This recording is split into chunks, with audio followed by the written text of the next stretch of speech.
নমস্কার, Mampi's cooking and ব্লগে আপনাদেরকে অনেক অনেক স্বাগত। চলে আসলাম আবার রান্নাঘরে। একটা কড়াই বসিয়ে তেল দিয়ে দিলাম।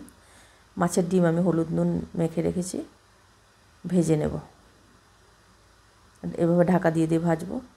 ডিমটা অনেক চিটচিট করে, তাই তো লাল করে ভেজে উঠিয়ে আবারও আমি এটাকে পিস পিস করে ভাজবো, কারণ মাঝখানটা ভিতরে একদম কাঁচা থেকে যায়। উঠিয়ে নিচ্ছি, আবারও পিস করে আমি ভেজে নেব লাল করে। দেখুন মাঝখানটা একদম কাঁচা রয়ে গেছে, তাই আবারও আমি লাল লাল করে ভেজে নিচ্ছি। ভেজে আমি উঠিয়ে নিচ্ছি।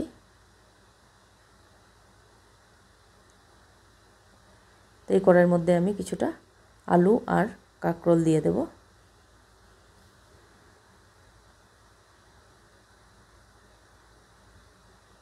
আলু আর কাঁকরোলটা দিয়ে সামান্য একটু হলুদ গুঁড়ো নুন দিয়ে লাল লাল করে ভেজে নেব।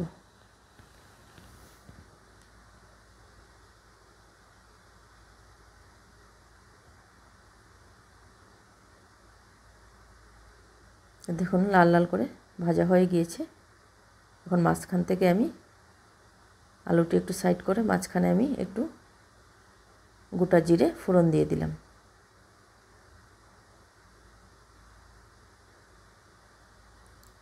আবারও দু মিনিটের মতো নাড়াচাড়া করে নিচ্ছি।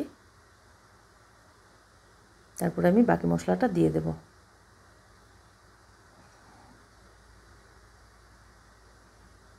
আবার একটু দিয়ে দিলাম হলুদ গুঁড়ো, লঙ্কার গুঁড়ো, নুন আর জিরে গুঁড়ো দিয়ে মশলার সাথে আলু আর কাঁকরোলটাকে ভালো করে কষিয়ে নেব। ঢাকা দিয়ে আঁচ কমিয়ে 2 মিনিটের মতো ভালো করে কষিয়ে নেব। তো মশলাটা দেখুন কষানো হয়ে গিয়েছে। আমি জলটা দিয়ে দিয়েছি। জলটা দেওয়ার সময় জলটা যখন ঢালছিলাম তখন আমার ক্যামেরাটা হাত লেগে অফ হয়ে গিয়েছিল।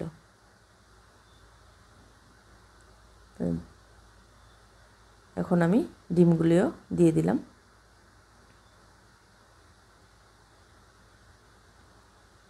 তো কথা বলতে বলতে যদি কোনো ভুল ত্রুটি হয়ে থাকে মানিয়ে নেবেন।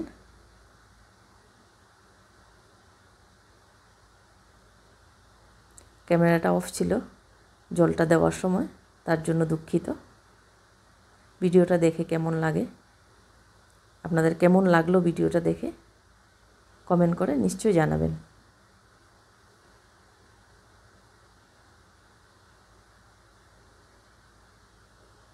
ডিমের ঝোল রেডি হয়ে গেল। আবারও ফিরছি নতুন ভিডিও নিয়ে।